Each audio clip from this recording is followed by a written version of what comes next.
Okay, project for today is to try and sort out these really old, gorgeous troughs. Okay, now they were at the front of the farm doing absolutely nothing, and so I had to get Kirk and my gorgeous son to help because they're so heavy, load them onto the forklift. And there's Trevor with the forklift, Trevor being the tractor, okay, and the lovely forklift, which we all thought Kirk was balmy buying, but actually it's proved really, really useful. There's some spare pots because I'm doing a load of replanting and everything else at the moment.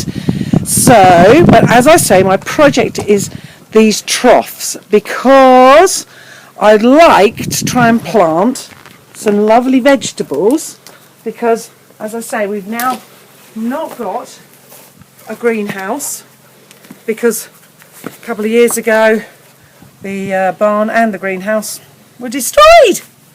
How miserable was that? And so, but as you can see, it's a bit of a mess. I have sort of started, but all of this is really quite tough to get out. And what I'm trying to do is clear it down to make it look like that. Well, I did earlier. Oh, I felt a Blue Peter moment coming on then.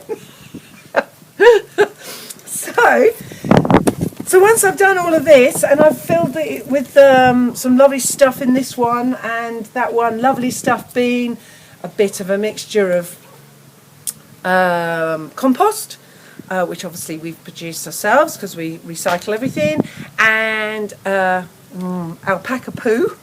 Now I know not everyone's going to have that. Then coffee grains. So when we do all our filter coffee and things like that, we save all of those. So I've got those, and I've mixed that as well, and some lovely filtered or sieved, not filtered. We're not that good.